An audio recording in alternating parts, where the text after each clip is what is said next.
మరి టాలీవుడ్ లో చాలా మంది హీరోలు పెళ్లిళ్ళు చేసేసుకుంటున్నారు, సెటిల్ అయిపోతున్నారు. పెళ్ళి అంత దాకా వెళ్ళదు, but definitely you know starting to make progress career wise అనే ఫీలింగ్ ఉంది. అయితే మీ ప్రేమ కథకి ఎన్నేళ్ళు ఉన్నాయి? వేరే విషయం కంక్లూడ్ చేసిస్తానండి. గత 6 years అయితే ఒక రిలేషన్షిప్ నడుస్తుంది. ఓకే, సో వెనక్కి వెళ్ళి చూసుకుంటే కాలేజ్ డేస్ గురించి, అప్పట్లో మీకున్న స్నేహితులు, వాళ్ళతో ఉన్న ర్యాపో ఇంకా కంటిన్యూ అవుతుందా? యాక్చువల్గా లేదండి. ఎక్కడో అదొక చిన్న రిగ్రెట్ ఏంటంటే లైఫ్లో పెద్దగా ఫ్రెండ్షిప్స్ ఎప్పుడు పెద్దగా చేసుకోలేదు.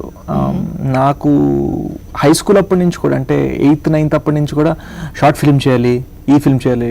12th అంటే ఇంటర్ సెకండ్ ఇయర్, అక్కడ 12th అంటారు కదా, 12th గ్రేడ్లో అందరూ బహామస్కి క్లాస్ ట్రిప్కి వెళ్తున్నారంటే నేను బిజీ మేకింగ్ షార్ట్ ఫిల్మ్ అంటే అదేదో పెద్ద పెద్ద పెద్ద డైరెక్టర్నో పెద్ద యాక్టర్గా చేసేస్తుంది అనుకోని నేను బిజీ మేకింగ్ షార్ట్ ఫిల్మ్ అప్పట్లో చిన్న పానాసోనిక్ కెమెరాస్తో. సో అంటే వర్క్ ఈజ్ వెరీ ఇంపార్టెంట్, కానీ ఎక్కడో వర్క్ కోసం రిలేషన్షిప్స్ మర్చిపోయానేమో నాకు ఫీలింగ్ ఉంది. సో ఈ మధ్యకాలంలో నేను train to develop relationships, friendships, కానీ ఎలా ఉన్నారో అని పలకరించి వెళ్ళి కలవడం ఇప్పుడు స్టార్ట్ అయ్యాయి. ఈ మధ్యన నాకు అర్థమైంది ఏంటంటే సినిమా జీవితం కాదు, జీవితంలో సినిమా కూడా ఒక భాగం అని అర్థమైంది.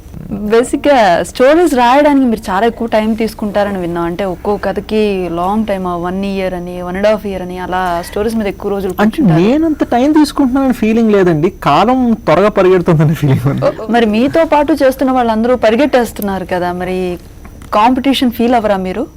అంటే ఇప్పుడు మార్కెట్ ఎంత పెద్దది అయిపోయిందంటే అండి, ప్రతి మనిషికి వాళ్ళ ట్రాక్ ఉంది. ఇప్పుడు ఏంటంటే చాలా మంది మేనేజర్స్, ప్రొడ్యూసర్స్, డైరెక్టర్స్ నాతోని, నా ఫ్రెండ్స్ యాక్టర్స్, వేరే యాక్టర్స్ తోటి అనేది ఏంటంటే తొందరగా చేయాలి లేకపోతే మర్చిపోతారు, తొందరగా చేయాలి లేకపోతే మర్చిపోతారు. నాకున్న ఫీలింగ్ ఏంటంటే మన సినిమా రిలీజ్ అయిన నెక్స్ట్ వీక్ మర్చిపోతారు, మన నెక్స్ట్ సినిమా రాగానే అరే రైట్ క్షణం హీరో కదా, అది చాలు నాకు. ఎందుకంటే ఆడియన్స్ కూడా థియేటర్కి ఎందుకు వస్తారంటే మనం చేసిన లాస్ట్ ఫిల్మ్ ఏంటి, దాంతో ఈ మూవీ ఎట్లా ఉంటుంది అని ఒక రెప్యుటేషన్ అని నమ్మకం అంతే. ఇప్పుడు ఈ విషయంలో నేను ఆమిర్ ఖాన్ కి పెద్ద ఫ్యాన్ అండి. ఆమిర్ ఖాన్ కి ఎవరు చొక్కాలు చింపేసుకొని నేను ఫ్యాన్ అని అనరు, కానీ అందట్లో హైయెస్ట్ కలెక్షన్ ఆయనకే ఉంటుంది. ఎందుకంటే ఆమిర్ ఖాన్ అంటే సినిమా బాగుంటుందిరా. అయితే దంగల్ చూసేశారు? దంగల్ 3 times.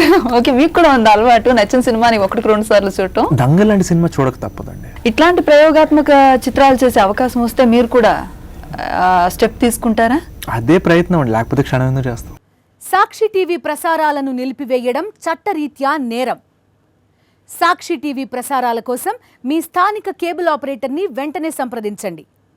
DTHలో, ఇంటర్నెట్లో కూడా సాక్షి టీవీ ప్రసారాలను వీక్షించవచ్చు.